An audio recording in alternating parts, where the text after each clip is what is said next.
No, but I ain't even mean to cut the song off, but I'm glad you did. I'm glad that was Siri. Siri was like, Siri.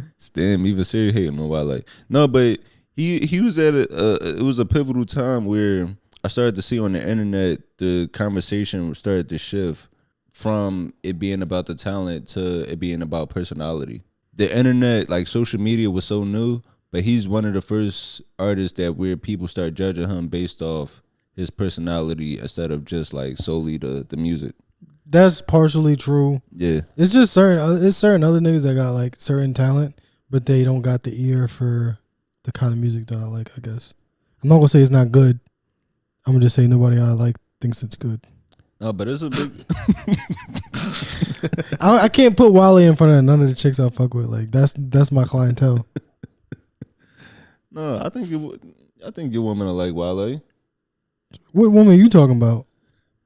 Not none of the ones you met. I mean, yeah, I guess that's different. I be scaring the hoes under a certain age.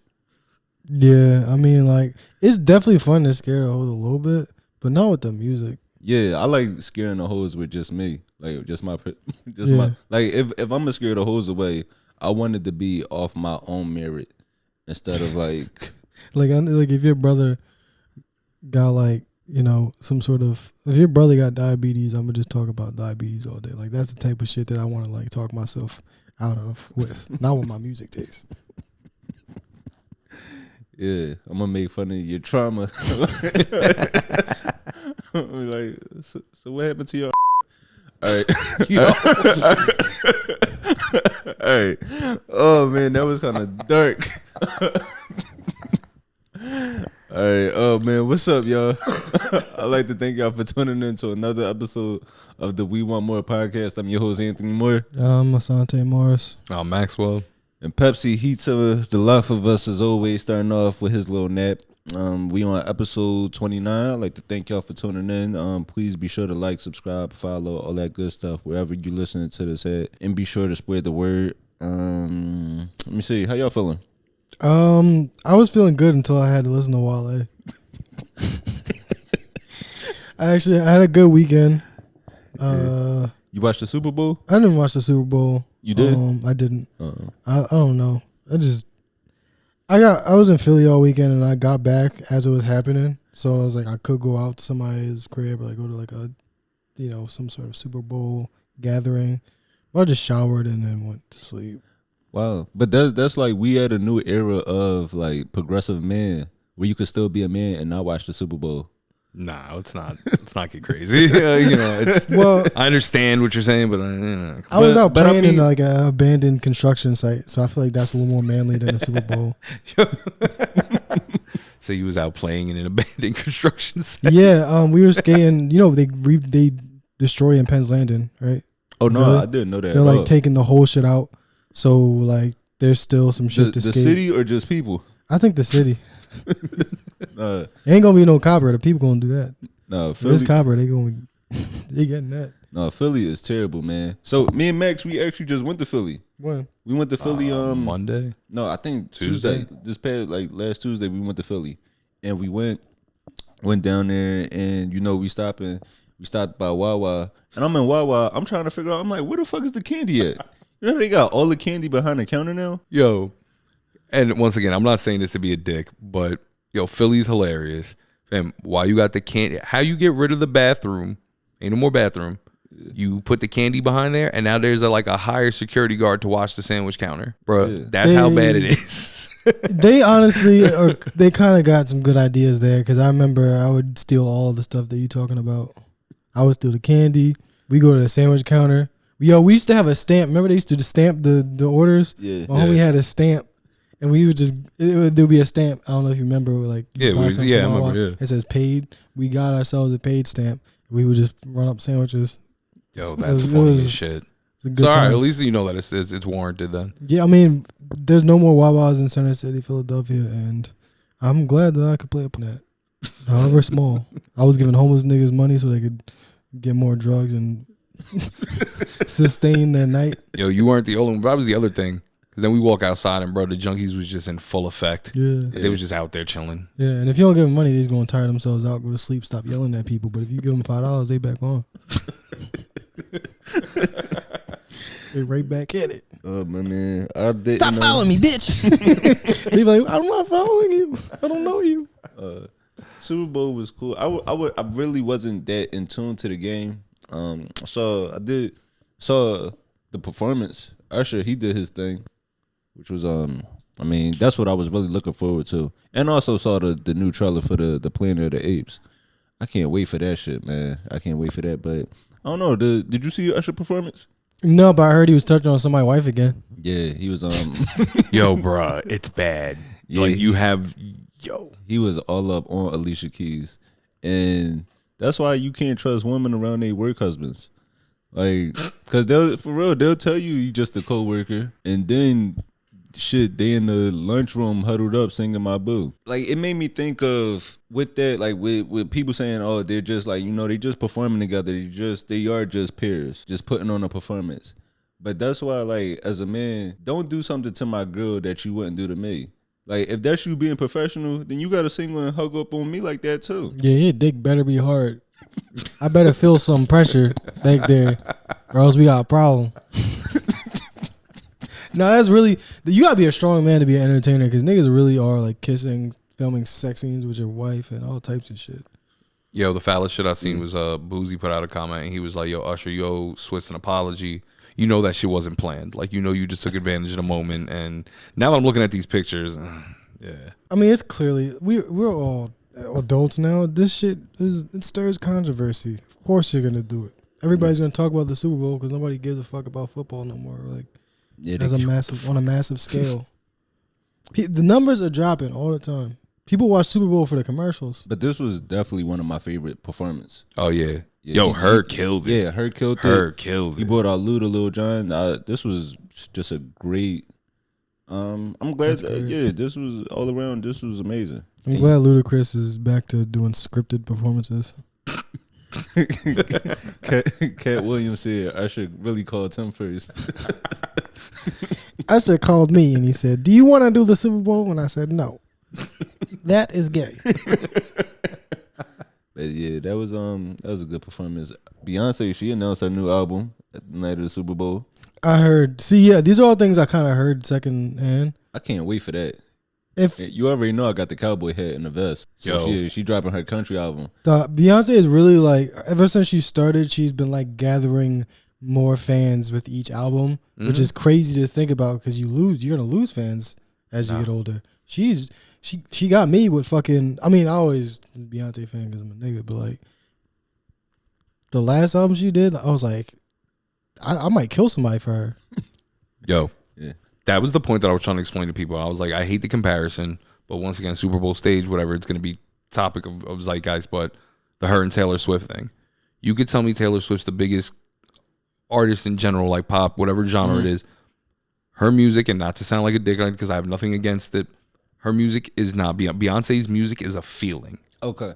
All right. Well, I do want to get back to Beyonce, but since you mentioned Taylor Swift, it made me think about because I was kind of defending her. I was kind of defending Taylor Swift last week, right? But the point that I missed that I was trying to make with Kanye interrupting her speech, I kind of feel like, do you think Kanye helped her out in a sense? He did. Like, well, do you think Kanye was right for what he did? No, he just he kind of did like victimize her a little bit. Not like physically or like actually emotionally, because they're famous people, fuck their emotions. But he did kind of make her the victim of an interruption on national TV. And I feel like that moment kind of made her like America's sweetheart. Yeah. Where it's like, because at that time, I believe she was like maybe like 19 to 20 at the time when that happened. So it's like, you got this, you already know how the media is looking at somebody like Kanye, a powerful black man in music. Nigga got a bottle of Henny with him. Yeah, and it's like, and even though Taylor Swift, she's 19, she's a woman, but how they look at 19-year-old white women, they looking at her like she's a child. Yeah, I mean, that's kind of what it is. Like, this was like a national, global version of a 19-year-old white girl being harassed by a bipolar person in front of a Wawa. So, like, this was that on the VMAs. So everybody was like, wow, it's getting out of control. Yeah. You can't just give them $1 anymore and it go away. So that was like kind of the point I was trying to make. It's not that just I'm defending Taylor Swift because I love her music, even though I do. It's more so that I feel like that moment made her this victim. Okay, I'll agree with you on that. Let me ask you this, because I'm going to disagree with what Asante said, because I think that in retrospect, he was right. I think his logic was right. His actions were incorrect. Yeah. Okay. But once again, the overall point that he was trying to stress, I think that he was right. Because now, up until current thing with Beyonce, like, what was the only thing she hasn't won? Is like album of the year, something simple that she should have walked on 20 times over right now. Oh, for sure. She definitely should have won album of the year a few times. But this was for video of the year. I don't even remember the video it was. It was for single ladies. It was like Kanye was talking about single ladies, and Taylor Swift won for You Belong With Me. Those are two, like, but You Belong With Me? Defining songs. Like, yo, you don't understand. I made so many solids at SolidWorks to You Belong With Me. So I remember that shit. I used to be in there whipping up like a Buffalo Blue to that, to Hot and Cold. Man, yeah, but I still remember the dance of single ladies, fam. So I kind of do despise single ladies because she told a bunch of like lonely women to just still be lonely, and she's still with the nigga that kind of groomed her. Yeah, like, come on, yo. I don't know. The rebuttal to that was, get your independent ass out of here. Question. Yeah, that's what that was at that time. So I agree, but still, you remember it though. Yeah. I don't even know the words to the song he just sang. Why can't you see? No, that's the song. Yeah, she wears short shirt. I remember this shit. We worked the jobs. Fuck, man. I feel like the only non-Taylor fan. I'm not a fan. I just got it burned. I mean, nigga, I broke shop at Ross. You gonna have to hear the song a couple of times. Yeah. That's like what most was talking about, like Target music. That's Target. You Belong With Me. Yeah, but yeah, I think like you said, the logic was right, but I think he went about it the wrong way. If it was his speech or just his moment, I think that's like him doing that during one of her first moments. It kind of made her this victim to where now that, I mean, that's always going to be ingrained in voters' minds that she's connected to Beyonce. And I mean, we could have started this to Beyonce instead of Wale, huh?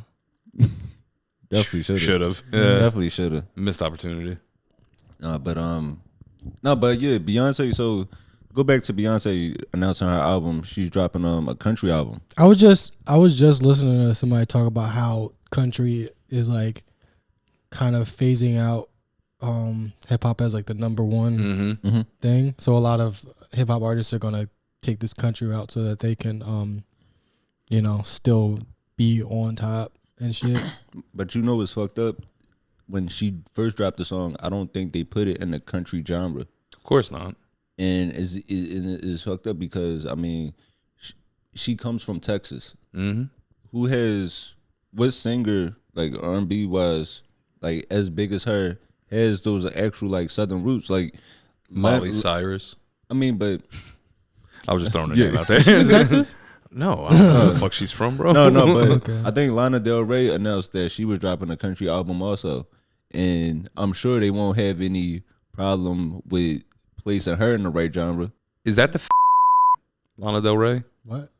Which one? One of them singing chicks was on heroin and then they got fat. I don't know what word you said, but I don't think we're allowed to say it no more. I don't know what that was. Yeah. I feel like I think Lana Del Rey. I think she was on drugs.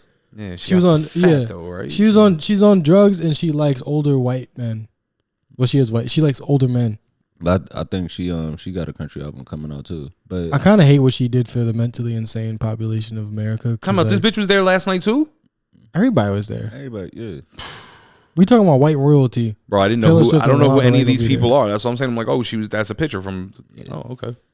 But I can't wait for this Beyonce. I can't wait for the next tour. I'm excited to have my thighs out again. I think it's crazy that like I don't know about crazy, but the whole like I guess the dance music wave came and went that fast. That's everything. Because a lot of people were making dance albums, and then I wonder if the country thing's gonna stick around, or if it's gonna be like a year, like one album thing. Drake did. I can't wait for Drake to drop a country album. That's actually what I was thinking. He would probably make a perfect country album because like the level of like emotion without really saying actually anything that he puts in would be perfect for country. And you know he already got his Houston ties. Yeah, I'm hyped. I like country music though. Let me see. I don't even know if I don't really know. Like the country music I hear now, like that comes out, I'm like, I don't really like it. But like old, like really old country albums and shit, like back when, you know, like fucking Johnny Cash times. I like that shit just because I like classic shit, but I don't know if I really fuck with the current country music. With Beyonce, like again, my hoes don't listen to country music. You playing country for the hoes or Wale? We just gonna have to drive in silence. No, you got a radio broke. Sorry. You don't listen to Kane Brown, bro. I don't even know who that is. But you know it's gonna be fucked up if this country album is the one that gets Beyonce the album of the year. That would say a lot more about the committee in itself. Because it really isn't even about, like, how do I look at it? I look at it the same way with Outkast went in there. They were the last rap group to win album of the, well, the last, like, rappers, like, either solo or group to win album of the year. And was that the year that they made Speaker Box Love Below? Love Below. Was Hey Ya on that one? Yeah. And that's the one that got him for it. Right. Hey Ya was on Love Below. Caroline. That shit was on there too. And yo, that album went though. No, I love that album. Yeah. But you know, he only raps on about 4 songs on that album. What, Speaker Box? No, on Love Below. He raps Below. on Happy Valentine's Day, Spread, Roses, and then the outro, Life in the Day of Benjamin Andre. That's the only song where he raps for the full song. But Big Boy raps for his whole half of the album. So no, Big Boy does, but even like Big Boy has like The Way You Move. That's more of that's a great song. It's a great song, but it's more accepting to white people, I would say. And yeah, I don't mean that was the way. point I was making to Hey Ya. It's like you're not gonna win an album until you make something that white people like. Like these people been making like pretty hard hitting music. Always, they always made it. Yeah, but it just never got recognized. Like Jay-Z with the fucking Annie song. That's mad funny.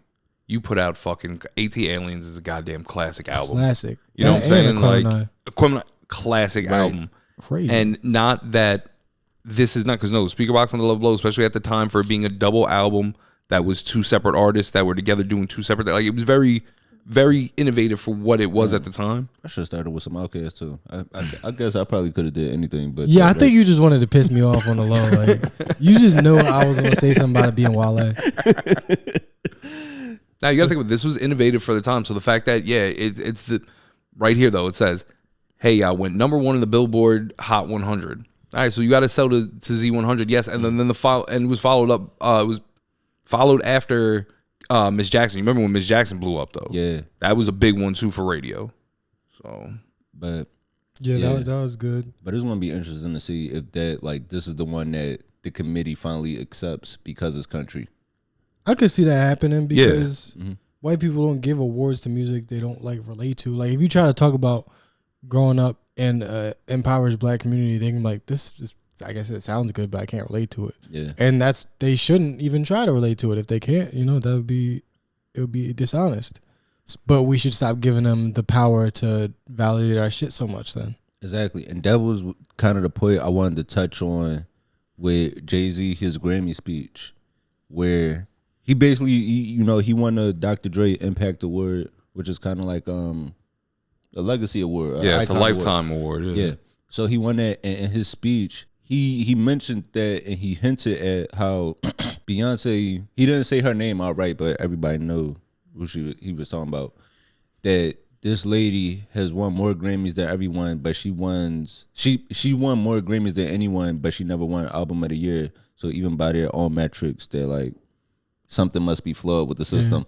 Yeah. I think if your husband can get you a Grammy, he deserves to cheat on you. Like, she can talk all the shit she want and try to tell women, you don't gotta take that shit. You don't gotta take that shit from me. because I ain't shit. But if I got you a Grammy, you be like, you gonna end it over this? We eat it right now. What's up? Yo, say what you will. I believe in cause and effect. Without Hove doing what he did, we would have never got Lemonade, and then we never would have got 444. All right, the universe works the way it does for a reason. And then they came together for the Carters. The universe works the way it does for a reason. Yeah. All right? Yeah, me cheat and put food on the table. You know, that's it. It's terrible, you know? But if the 9/11 didn't happen, then we wouldn't get that Dipset song. Yo, consequentialism. Consequentialism. And I'm not saying that either of these things should have happened. But if it's going to happen, let some good come of it. Never forget. Yeah.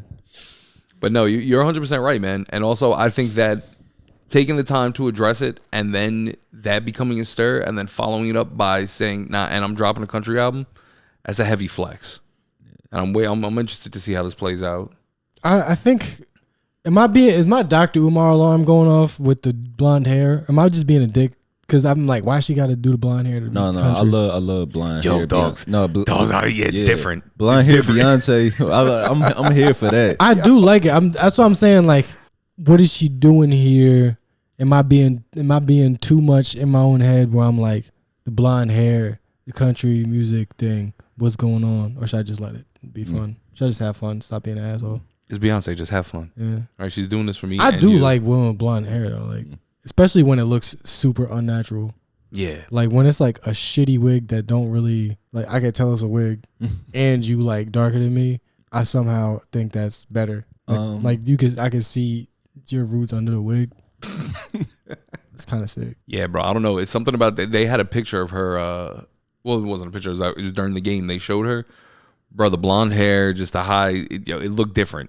Yeah. It was layered nicely, and I was just sitting here like, oh, yo, that's what aging. Now we're doing it. Like this country album. I figure this might be her magnum opus because you got to think about it though. She does come from country origins. Like this might be her big thing. It is nice to see a woman age gracefully. Mm-hmm. Like Tracy Ellis Ross. Bring her up. Yeah. Yeah, it is. I hope. Yeah. I'm not even gonna say nothing about that eye. But Shut up, bro. I'm not gonna say nothing. Shut up. I just want to say that she's amazing. I'm just trying to say that I don't even care about that it exists. It exists, but I don't care is what I'm trying to say. And I'm not trying to like, it's there, and I love her because of it, not despite it. That's all I'm trying to say. I was gonna say it's just certain people that just like embody gracefulness, and I'm like, damn, man. Yo, Regina Hall. That's my number one as far as great aging. Regina Hall. She's like, that's like the kind of woman that's like she could be my mom. Like, it don't even gotta be on no horny shit. Nah, for me, it is strictly on some horny shit. I feel like she just transcends that. Certain people just transcend that for me to where I'm like, okay, yeah, like obviously, yeah. Nah, I could see. But even past the horny shit, yeah, I could see how somebody could confuse us as misogynistic. I could see that, but you know, act like misogyny not funny. And also, it's not saying anything. We're discussing about the greatness of women aging beautifully. Like, did I say something misogynistic? No, it's just. I guess it was just my thoughts. Oh, I did kind of make. I don't know. Because I know how I get when I see Regina Hall. Yeah. It happens, bro. Like, I did judge Beyonce with blonde hair. Like I didn't have blonde hair at one point. I wasn't judging her, but I was just like, is she trying to make a connection here with the blonde in the country? Is she trying to be like, look, white people, this is what y'all want for the album? Yeah. I'm gonna give it to you. All right, though. Here comes the thing, though. And now that you said it, now that you said it like that, if she does come home with this, and we realize that it took, because I don't believe that it actually is the case, but for argument's sake, I'll put it like this: that the blonde hair and the antics in certain departments if that's what wins it, because she appealed to those people, does that in fact sour her winning it? No, not at all. I don't think so. All right, cool. I think when she puts out the country album, a lot of people are going to say, this is good, but it's not really country. I'm predicting that. No, they definitely are going to look to hate on it, because even like, I mean, shit, we saw what happened with Lil Nas X. Yeah, where that was industry plant though, so I don't really. Yeah, whatever. But the song was clearly country, clearly country in the origin, and I mean, well, in the sound. He's got a documentary out right now. Yeah, and I'm not watching that shit. It's it's way too early. He didn't earn a documentary for me. Yeah, it's like, oh, let me guess, it was hard being gay. I understand that already. I've seen all the shit. Like, if you go through hardships, it's not like your fault. I just don't want to hear about the shit all the time. It's like, I don't want to watch a slave movie all the fucking time. Yeah. But you saw Lil Nas X, he had to like apologize for doing some shit because he did the Devil music video and they did one with Jesus. Yeah. And niggas was not having it, and he actually like apologized this time. Yeah, because niggas was like, yo, come on, I see what you're trying to do now. Yeah, but like also, I feel like if you're gonna do that, you can't apologize for that shit. You gotta stand on it. Yeah, you gotta stand on it, and the music got slapped. Like that Call Me When You Want. That shit was so hard. We just had to rock with it.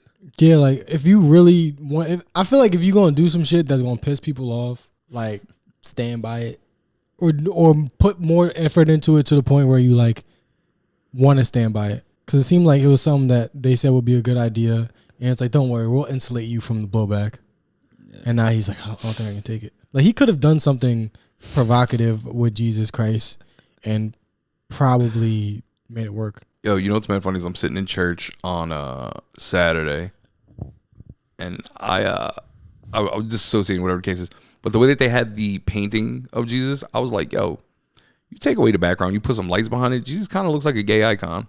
He does. Like, and I was like, yo, that's such a sacrilegious thought to have. But then I was just thinking, I was like, so that's why when he does this, I'm like, oh, I can see it. He did say to love men. True shit. Is it gay to be a Christian? No, just what happens to you in the church.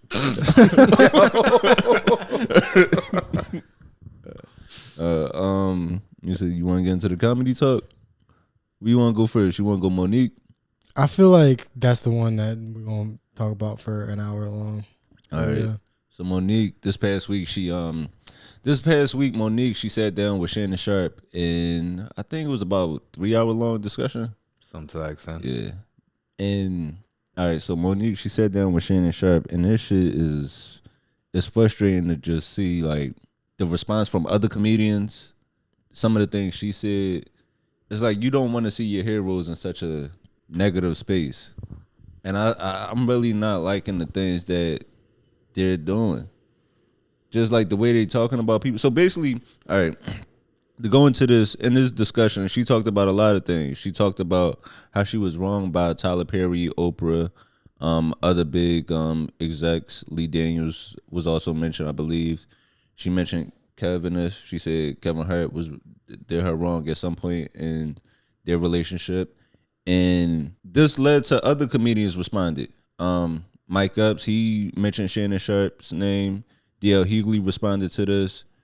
And I like Mike Epps' response more because it was comedic. D.L. Hughley took it to a angry level again. Yeah, and it's like, we're not doing this publicly. Like, yeah, to do this publicly to now where people want to go. People are talking about going to go see Monique and going to go see Kat, but it's not even based off their art. It's based off the antics. And it's just like, I hate that it's gotten away from that. It's gotten away from it being about their talent. It's gotten away from, nobody's talking about the Monique special that came out last year, which should be celebrated. Should it? No, I'm just saying, like, no, that wasn't, don't misunderstand me. I'm just saying, watch it first. And then no, but that's what I mean. People should actually go to watch these people bodies of work, so that way our legends wouldn't have to do this in order to generate sales. Yeah, and or to generate the public talking about them. It is a funny thing that every critique that's being made is not about comedy. Like, we're not about the jokes. Yeah, right? and think there's about no Cat actual Williams, jokes like, brought up. How legendary one Cat Williams is on his own material, his own like rise to fame is just incredible. And for like the past fucking like couple decades, he's been like bringing up younger comics. Mm-hmm. Like he was working Red Grant and fucking Melanie Camacho for forever. Right. And Leslie Jones. Like he got these motherfuckers on, and I just wish he spent like enough time, like as much time talking down about people that we all know that he like. I wish he'd like put on, like giving us some names of people that he loves that we didn't know or something like that. Agreed. Like something positive. I just feel like when you wronged, it's like make sure it don't happen to the next person. Right. Yes. That was the point I was just making before, though. If you're in a situation and you have the capability, better it for the next person. He did mention shit about like the 85 South Show guys and I think Country Wayne, but it's like they on Netflix. We know them. But even then, I remember like a few years, Chris Rock did an interview. They was asking him about like who are some of his favorite comedians like to watch. He mentioned Brooklyn Mike. He mentioned Janelle James, and this is before Janelle had Abbott Elementary or any other like TV things going on. It's like that's how you should use your platform. Agreed. To bring, like you said, bring up other people. Don't just shit on your peers. Shit, I've heard your name dropped on other podcasts like that. When people ask them who to check out, I've heard Ant's name get dropped. Like, but even like for example, one thing I done like we see a lot of like artists, whether it be in comedy, music, where somebody might feel like they might feel blackballed. They feel like the industry did them wrong in some instance. So where they just, they say, you know what, the industry not fucking with me right now. I could just lock in and focus on my craft because that's the one thing that I have full control over, and that nobody could take that away from. Nobody could take away the people from you if the people really rock with you. facts. And I will say that is the one thing that Cat always had on his side, where he wasn't in movies or TV shows. He was still able to work because of how talented he is at stand-up. Now, Monique, she mentioned Oprah and Tyler Perry doing her wrong. And I'm not sure if Oprah admitted to being wrong, but I know Tyler Perry, she said like she recorded him saying like Tyler Perry apologizing for saying that she was difficult to work with. Oh yeah, they definitely wrong for fucking with her like that. I just think she should do something like funny in response. No, she definitely, if they said this about her, it definitely is wrong. But my thing is, when you have fuck you energy to people, you can't really be mad when they respond back with a fuck you. Of course. I think it's all in how you handle a situation, right? Where, Max, you listen to Joe Budden, right? Now, I don't know if you remember this because you're a little younger, but like Joe was going at it with Def Jam. He felt like he was blackballed.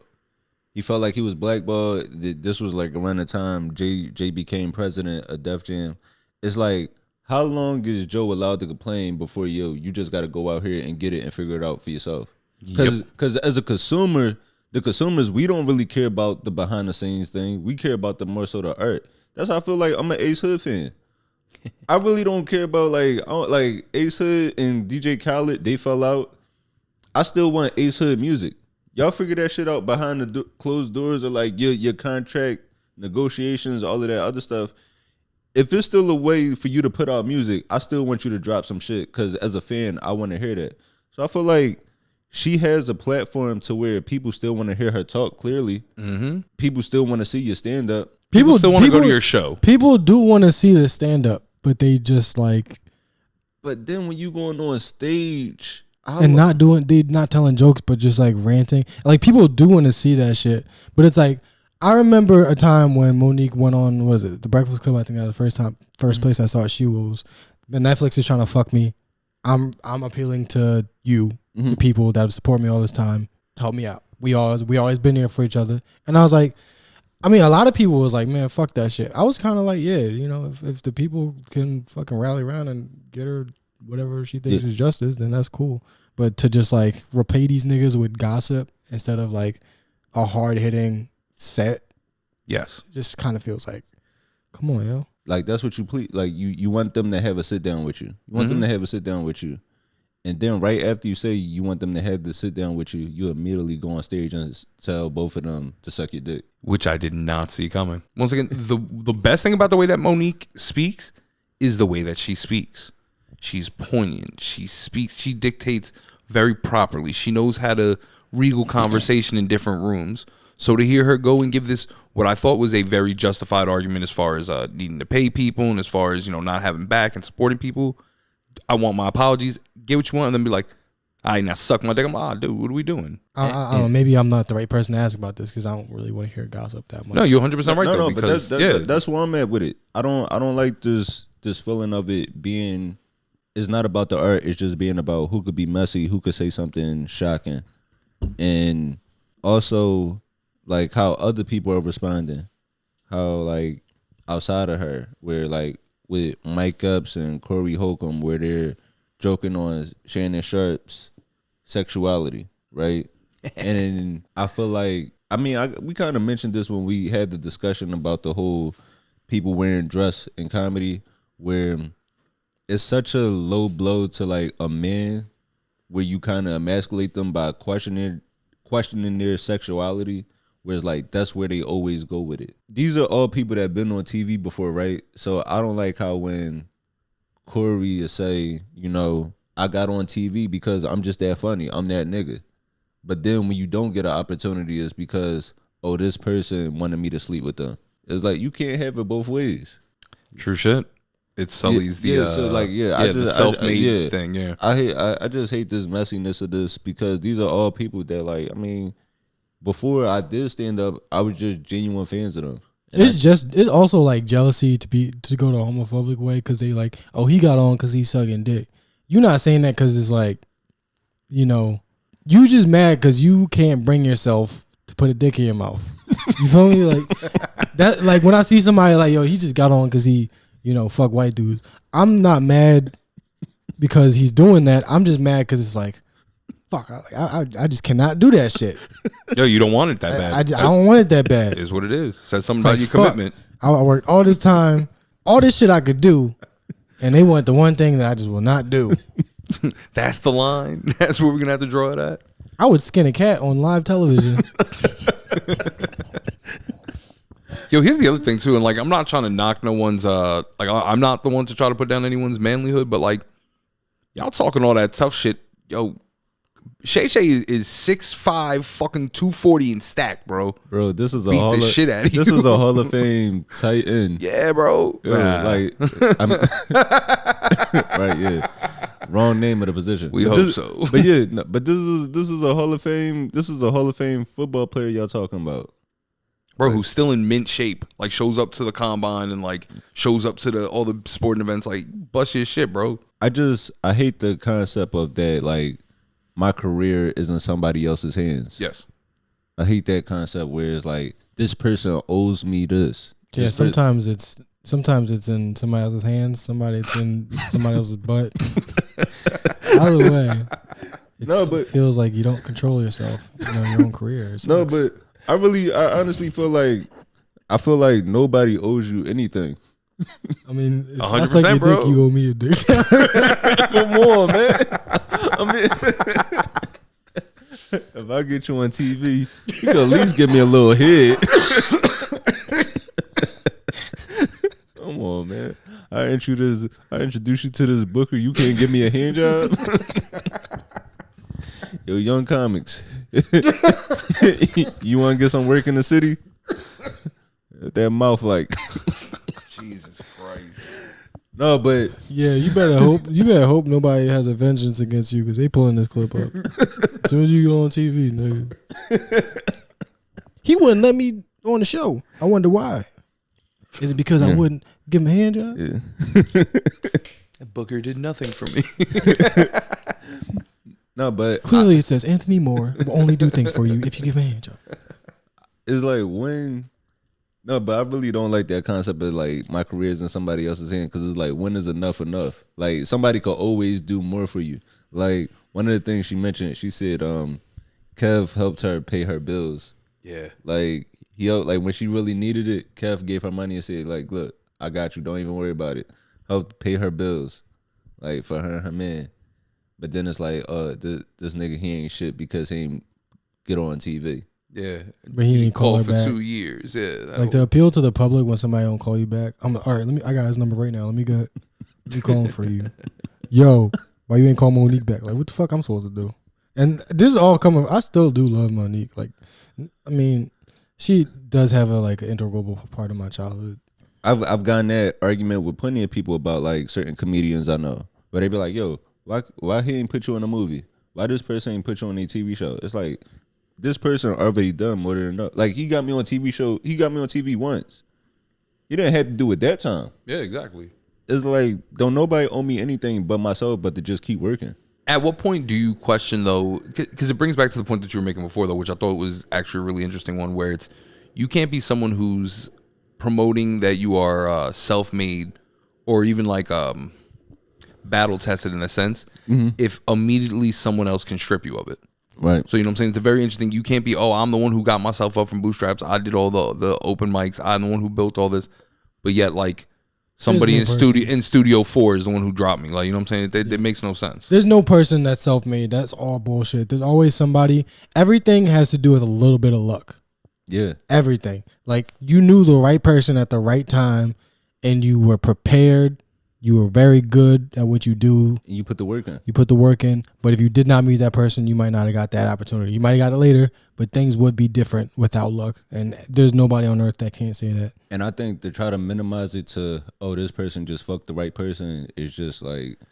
Okay, and that brings another good point, because at what point after given the opportunity does it become your responsibility to not drop the ball?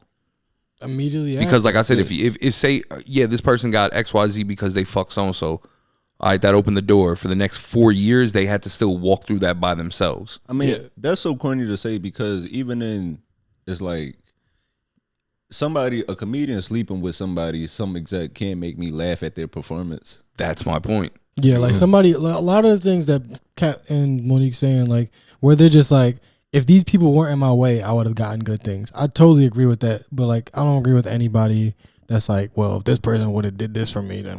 But like, there's a lot of industry is literally just in the way of creatives all the time. Like any entertainers, anybody that's like making anything, they just in the way. They're playing fucking defense until somebody gives them a paycheck. So they just need to get out the way. But asking somebody like, why you ain't do this with me? But I also do put like a big blame on the consumers in this aspect, because we should definitely celebrate the people that we like more when they're doing like, we should celebrate people more at their craft instead of when they're just doing other antics and being messy. Yeah, when you die, your stream's gonna go up. Like, everybody know that. Yeah. I can't, bro. Can't wait till you die. Can't wait, bro. When I die, all these podcast clips gonna take off. Yo, this pod gonna be jumping when we leave. Man. Max, you want to take him for a drive real quick so we can get some money? I don't want to play the full clip. I want to play more so the audience reaction to this. So this past week, you have it locked and loaded, or do you want me to send it over? Oh no, yeah. Could you send it to me? Yeah, I got you. All right. So this past weekend, a clip went viral. From a comedian, David Lucas. Yo, all his shows about to sell out. All his shows about to sell out. It's the move. Yeah, all his comedian based in the Austin comedy scene. He did a joke about George Floyd, and I really don't want to play the joke, but I want to play like the audience response, and I just don't want to play the joke just because I feel like it was kind of distasteful. And I'm all for creative freedom when it comes to making a joke when the intent is to be funny, but it's like, at what point does comedy go too far, and at what point are we doing? Comedy never goes too far as long as it remains comedy. You can't just say, I hate Chinese people. Boom. Like, that's not a joke. That's just racism. But like, if you keep it in the realm of comedy and you make a bad joke and it fails, I'ma always support the attempt, because it's just like.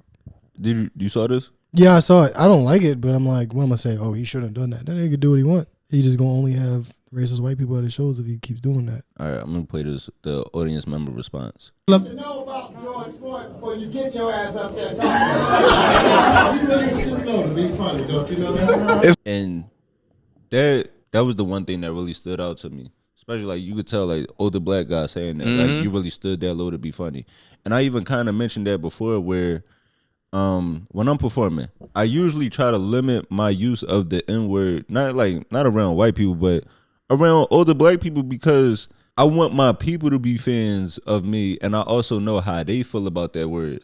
So I try not to I never want to publicly shit on another comedian, because like you say, like, you should have the freedom to do whatever and say whatever. Yeah, my stance is always gonna be, do whatever you want, just make it funny and be prepared for the consequences. Like, if you if you gonna say some like really like racist, anti-black shit, which a lot of times is hilarious, But if you want to double down on shit and it's like not making niggas laugh, then your audience might be a bunch of like white people that say the N-word and they think that you're like their black champion. Yeah, you don't want to be the Blacks for Trump comic. No, because that's where it's turned. That's what like the some of the people that I've seen share it, like Tommy Lauren. Oh wow. Yeah, so it's a lot of people. Everybody that you would think would refer to him as their black champion. That's mad funny. The fact that you said it like that. I haven't heard their name in so long. I thought she died. I hope. But everybody that is like when you look at the comments from this, like all across the internet, the people that support this joke are like American flags, Trump 2024. Just a bunch of like, that type of crowd telling him like, yeah, you know what we're saying. Yeah, you read through the lines. You know what we're getting at.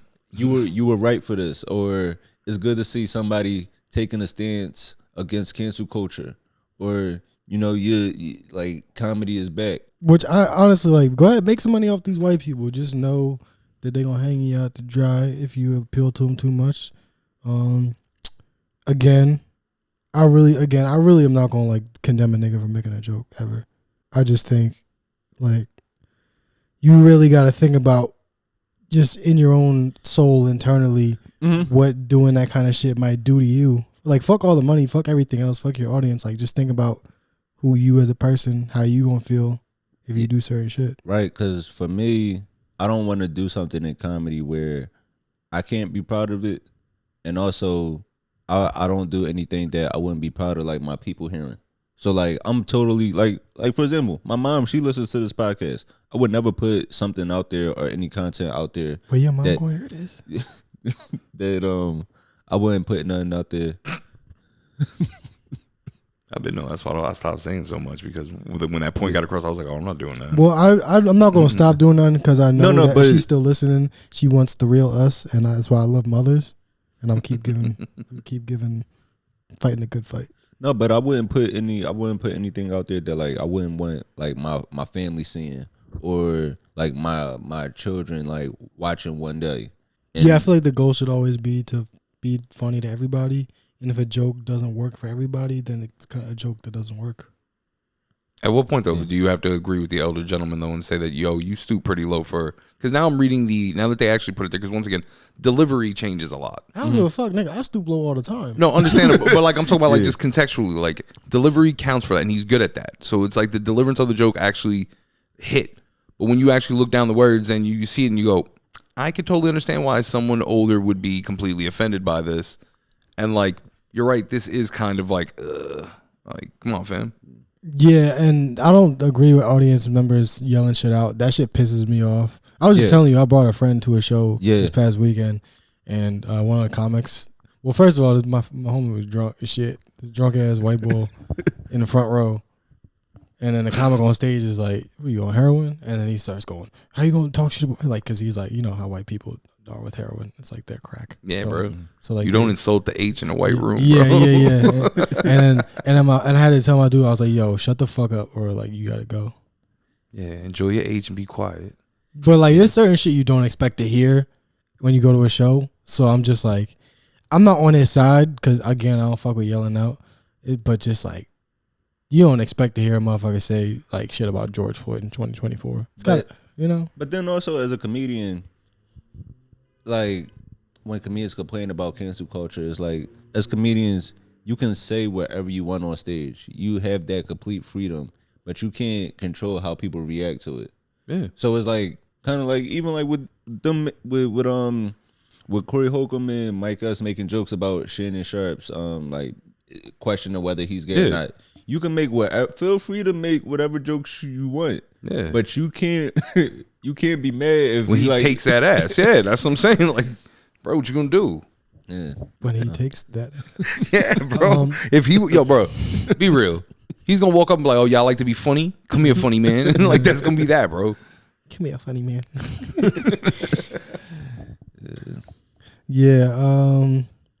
I don't like that there is and we were talking about this before the show too. I don't like that certain things that are positive in the overall balance of the comedic universe are opening the door to like this entire fan base of like, closet racists that think it's okay to say certain shit. Yeah. And then there's a lot of comedians who, once again, I'm not knocking anyone chasing a bag, but them appealing to the audience like this joke greenlit a lot of fucked up shit in the audience. Yeah. Like, I know it sounds dumb. I'm not blaming him. No. Well, yeah, I was just gonna say I'm not gonna blame him for some shit that like Trump started, but we need to be like really fucking aware of what we're appealing to, because the crowd that likes that like fucking flippant racist shit.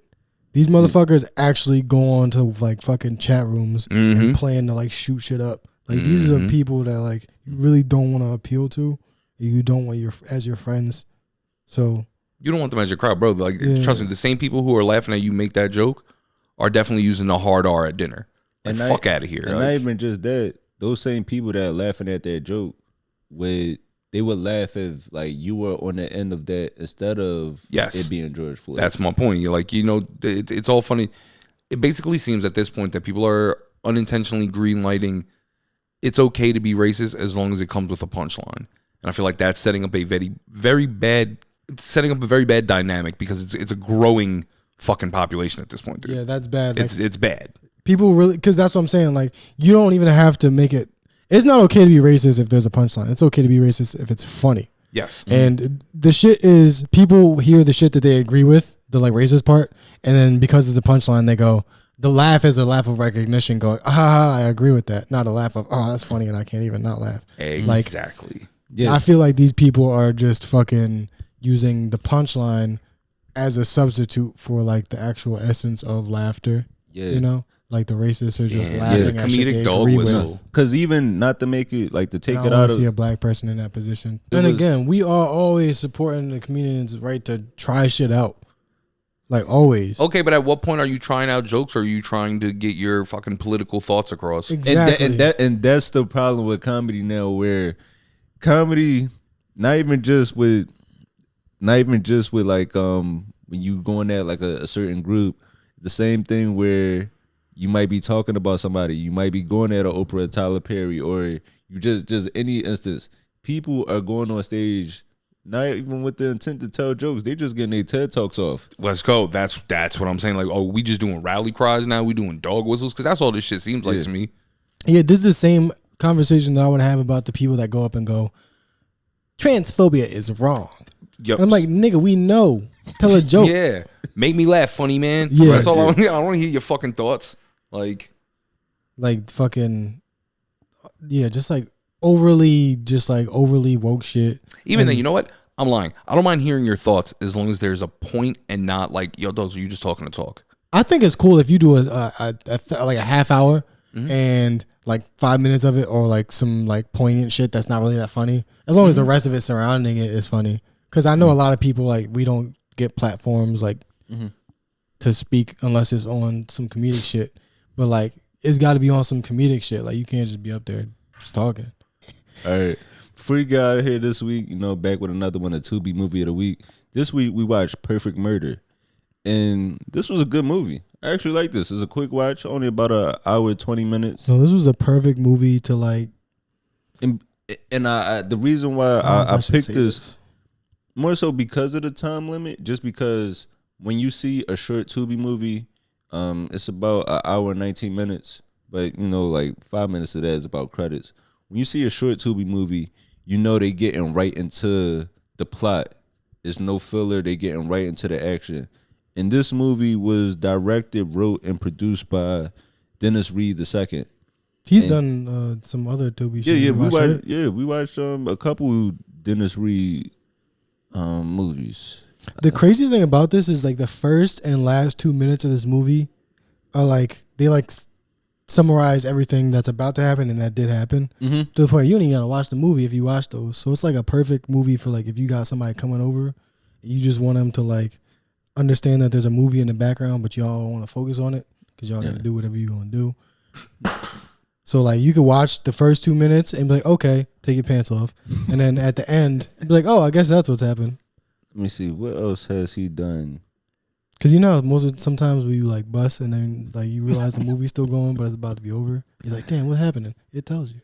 Oh, he wrote The Affair. He wrote The Affair. He wrote and directed. He wrote and directed Paper Heart. He Said, She Said. We watched Paper Heart. We watched The Affair. Yeah. I don't know if I watched any of these other ones. Faithful, First Lady, I think we Indictment. I think we watched He He Said, She Said. Mm-hmm. No, I think that was one of the ones I thought about, but I didn't watch. The Affair we just watched recently. Please. He actually directed Wait, a lot of these. Did we watch Please? I gotta watch Please. No, Oh, that Mark was what was watched dope. The Sarah Evil. She was in this movie, but she Yeah. wasn't being She- like obnoxious. She just wasn't being a cop. friend. Yeah, she was a friend. So I mean, in this movie, most movies she is usually a friend. This movie, she was being a cop. She was being like a more. This was the first time where we didn't see her wearing some like Gucci or fake jewelry. Yeah. Nah, her jewelry is real. Them drugs she sells is real. The jewelry is real too. But like, yeah, most of the time her role is like be the like crazy but lovable best friend. And Yeah. nah, she was just a cop like taking, and you could tell it was killing her to just ask regular questions and shit instead of like, girl, you ate his ass. Like that's her type of shit. Wait, can you go back to it? Because I want to. Wait, can you click on Cortez Smith? Because I feel like he was in something else. And the one cop in this movie, I feel like, actually, matter of fact, both cops. Oh, yo, the I you know the think cop both- with the muscles and the tight shirt. Yeah, Um, he was in The Affair, right? no, he was in the one where his wife was a racist. Remember? Damn, we gotta remember these movies. It's just so many. Oh, I think Paper Heart. Was that Paper Heart where like she runs into the Yeah, lady? the car. Yeah, that was Paper Heart. Yeah, he was the dude in that movie. Yeah, and I feel like the chick in this movie, the cop, she was in something else. Ew. Bro. This is a Tubi ass description. What's his face was in whatchamacallit.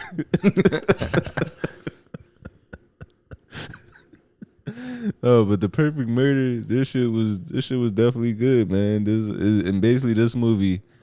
Wait, can you go back to the description for me real quick? All right, so The Perfect Murder, a man is forced to choose between love and money when the husband of the woman he's sleeping with offers him $1 million to kill her. That's crazy.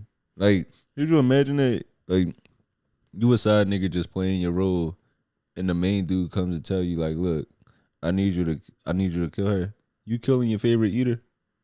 Nah, that's worth more than $1 million. I'm saying, do I got a wife at home? No, he don't got a wife. Oh, No. no. Nah, he's a single dude messing with a married woman, and then the husband goes, "Kill my wife, I'll give you $1 million." Who you gonna fuck after the $1 million? You know what I'm saying? Like, Right. it's hard to come by a good woman, and I mean that honestly. It sounds like there's a joke coming, but I haven't thought of one yet. A good woman's worth more than $1 million, and also not being in jail for murder. Like, those two things, but No. mostly my love for a woman would be my motivation. No, because this was a good movie. I'm not sure her name. Wait, I think that's Ebony. Wait, you're the main character. This was good casting. She's like the the star of this movie. That's kind of like the Yvonne Orji that you got at home. Yeah, that's what I was thinking of. Right? Yeah, that was perfect. That was spot on. Yeah. She did a good job in this. She did a great job in this. Man, they really pulled me into the story from the beginning. Let me see. Dog, there's some funny parts of this movie, but like they kept it serious, which is cool. Cause they didn't just go like too be far, where sometimes they just like make up a funny ass line just to keep you involved. So right there, isn't that? They don't say it, but she deposits $50,000 into his account, starting off. I definitely couldn't kill her. Yeah, that's what I'm like, saying. I can he's- make more with her alive. He's living a perfect life as a side nigga. Like, you don't gotta deal with none of the stress, none of the bills. Being a side nigga actually, like, it's kind of a job in itself, so you deserve payment. Don't you like? You ever wish you could just find your girl a nigga? You don't want him to like. Hold on, that's a great point. You don't want him to beat, but like just to do all the extra stuff, just like Serve a purpose. yeah, somebody that she could vent to. Yeah, like if my girl could find a nigga that lost his dick in Afghanistan, that'd be Right. perfect. I'm trying to help her get a a listening ear around. That's why niggas with no jobs always take somebody woman, because it's just easier to give the attention when you got no job. Right, because it's like I can only play but so many games of 2K. Right after like he gets this deposit, so this girl, I need to know the name of. Wait, can you pull up the name of the cast? We don't know the characters' names. Here's the hard thing. I've been names. trying to get the IMDb for but there isn't one. There's no IMDb for this Not movie? for this specific one, no. The only thing that would make this review more rinky dink is if we added an S to the end of all the names and shit. We saw that movie on Tubi's. Perfect Smurf. Perfect Murders. Yo, why do people in their 50s love doing that shit? Man, I'm telling you. Like, do your mom do that? Yeah, my grandma be like, we about to go to Walmart's. Yeah. I'm like, yeah, Walmart is one person. Like, older people just love adding the extra syllable. My mom be like, you watch that new David Chappelle special? So after he gets the money from this character, his name is Blake, but his actual name is actually Mario. And the woman that he's dating later finds out much later in the movie that he's actually on a run. Right. And he's living a double life. So she gives him this money, she leaves, and then as she's leaving the house, he's approached by her husband. I just love the background, the build up to this. Yeah. They really did they did a great job with this music. Just just the whole scene, the back and forth dialogue, the anticipation is building up, like with the music. I don't want to say this seemed like a real movie because that sound does it sound kind of disrespectful. The scoring was done well. But yeah, it does sound like a real, because we all know that these movies, it's like the middle before real movies. Tubi's tagline should be like, to get actors, they should be like, hey, come to Tubi. You don't have to do porn anymore. because failed actors used to just have to do porn. Like, fuck it, you can't get actors. because If you tired of motherfuckers busting nuts in your mouth, in your face, you come to Tubi. Yo, imagine being a failing porn star and having to go to Tubi. Like, that's fucked. no, but Mia Khalifa would probably be on here. Yo, ASAP. But I was thinking about that because even like we're with the Asian lady, the Asian woman Sarah Eva, watching her as the detective, it was it was still a bad performance.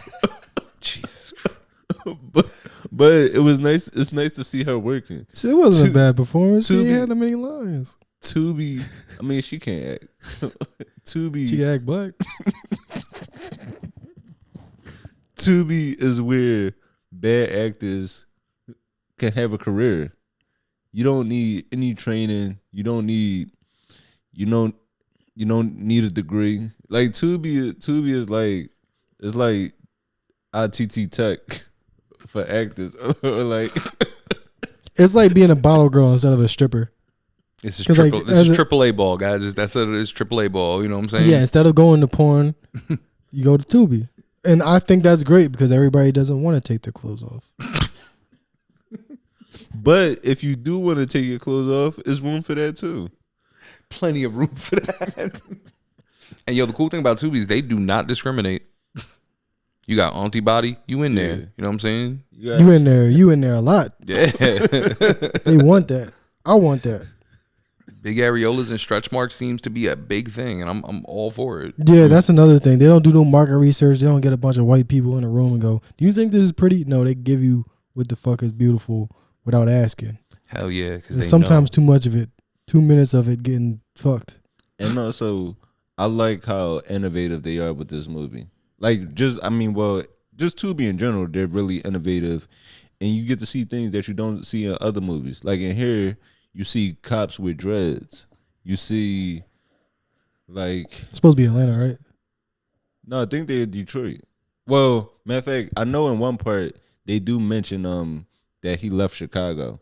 Like, because he was on a run. Like, he's wanted in multiple places for stealing, like they said. One of the things was he was stealing a woman's money, which is like, is that a crime? Ain't no money in Detroit to be stealing, though. Like, from, like, regular working people.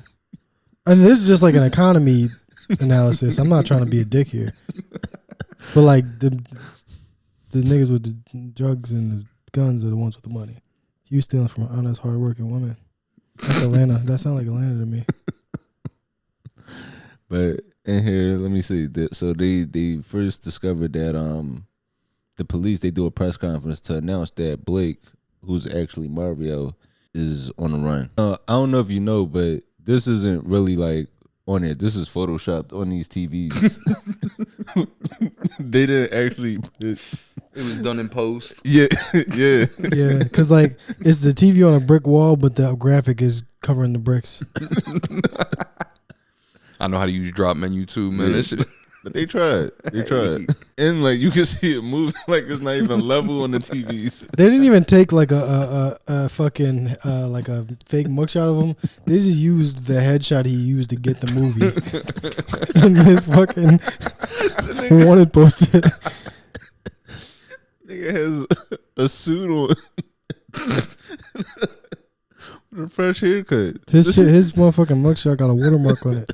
This is the sexiest mugshot I've ever seen. Nah, you leaving out the one nigga that left his wife. Remember that nigga that was a Crip and he was bald? Yeah. Oh yeah. Not to mention, you ever see mug shorties on Twitter? One of my favorite Yeah, follows. it's like a whole page of just like criminal, beautiful women.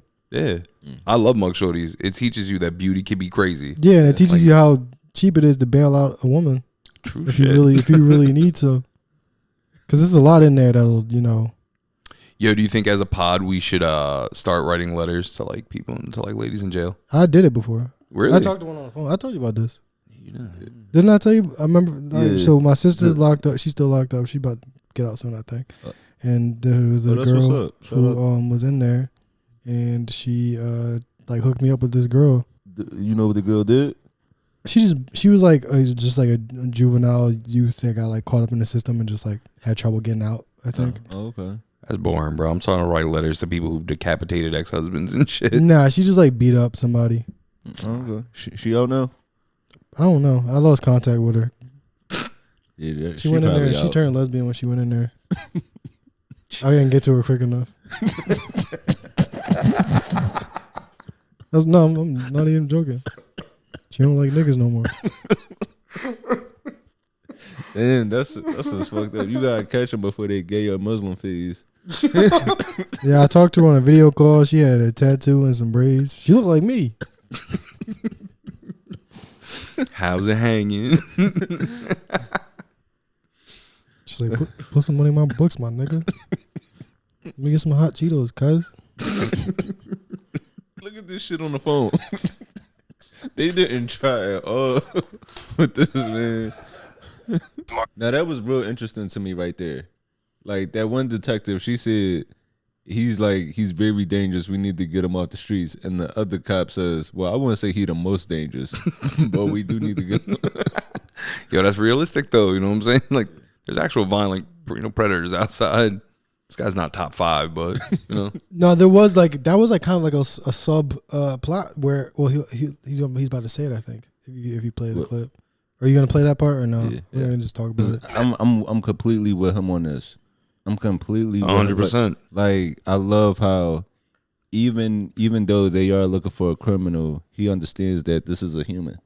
This is a black man that deserves justice, like in the right way. He deserves his day in court.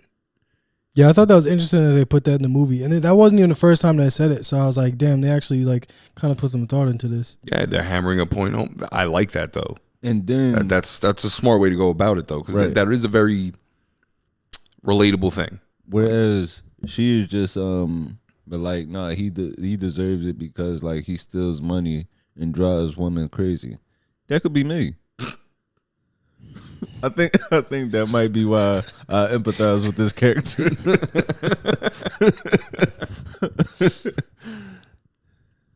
Steals women's money, fucking backs up, busts the taillight on the Ultima. But when you steal their money, when you take their money, you gotta hand it to them the next day. Like take their money while they sleep, and then give them some money in the morning, so that way they don't know that they're gifting themselves something. You tell them like, Yeah, take this 20. Go get something for lunch. They don't know that they worked for that 20. They worked for that 100. You see how women You don't kiss me. You see how women are gaslight you? Just straight ask her, is it somebody else? I noticed the change in your behavior, and she has the nerve to say, is there somebody else? Man, I think I got too I got too connected to this movie. Well, I think there's a bit of a plot hole. I don't know if this is like a spoiler, but in the like beginning of the movie, she does talk about how he's like cheated on her multiple times, and she called him. Oh yeah, and I feel like that's a big plot hole because all she would have to say is, "You cheated on me a bunch of times.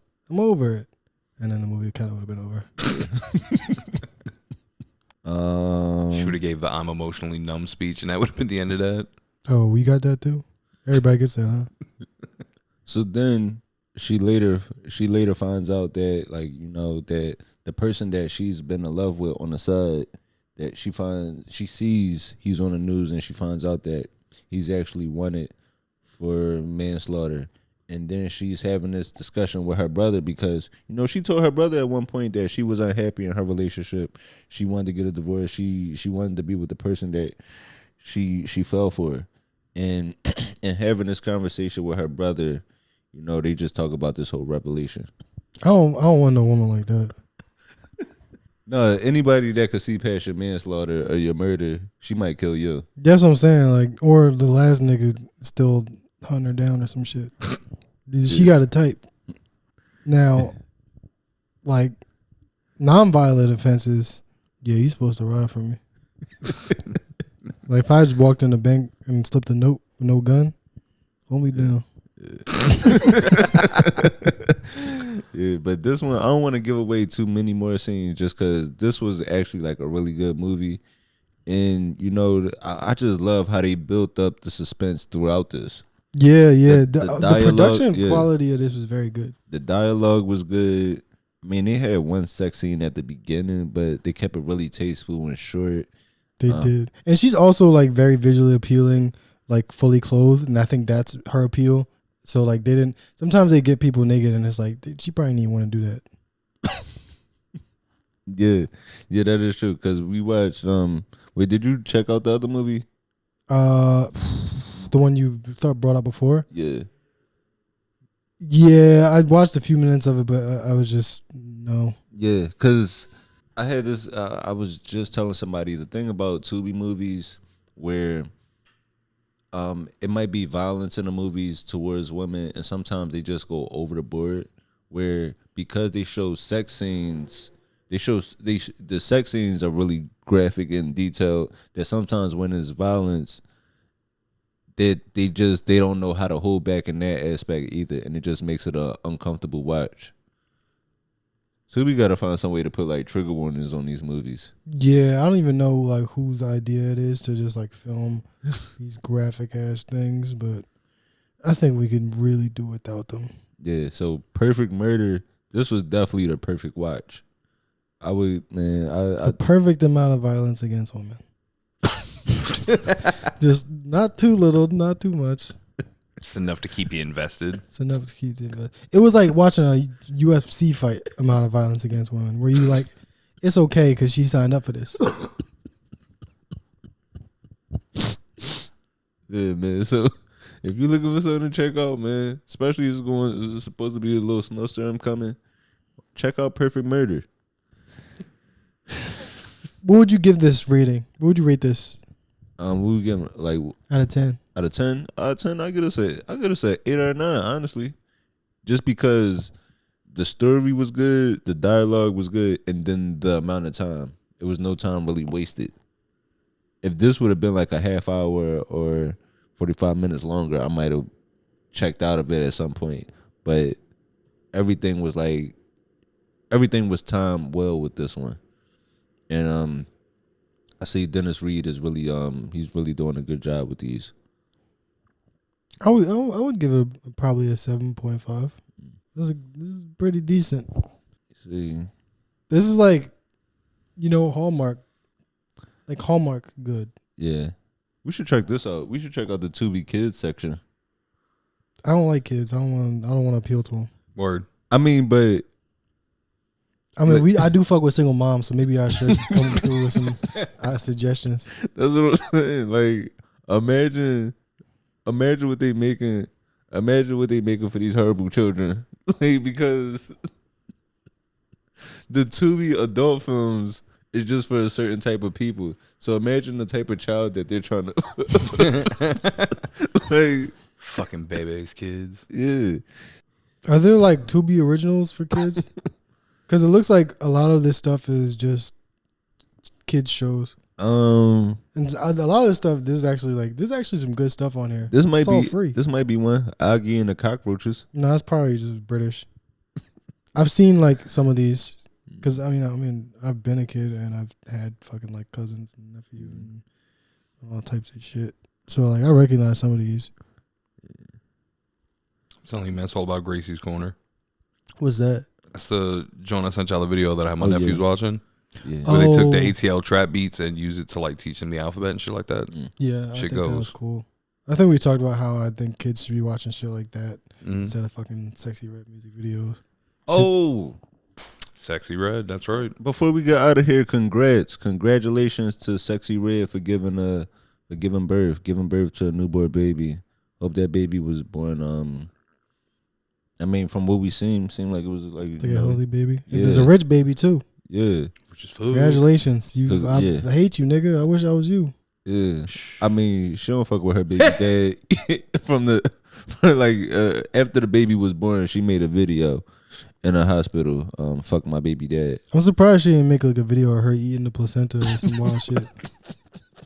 Dog, this is I love this woman. Yo, hey, for real. How do you not like Sexy Red?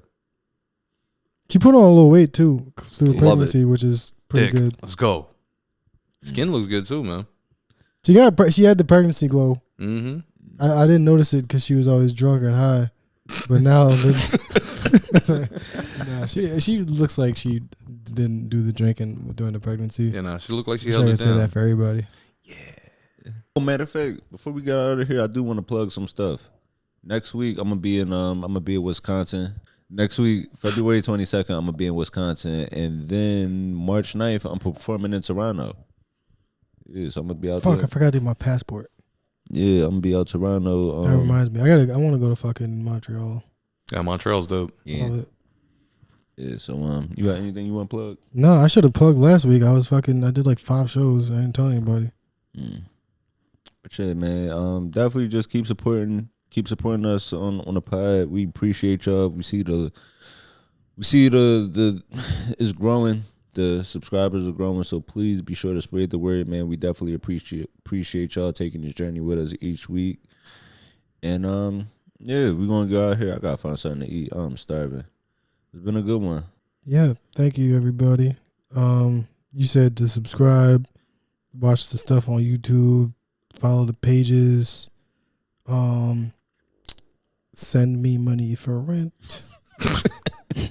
And leave comments about topics you'd like to hear the guys talk about. Yeah, I'm Anthony Moore. Cash App, $, Money 1. I'm Anthony Moore, I'm Asante Morris. I'm Maxwell. and I'm gonna let this Wale play that you just love so much.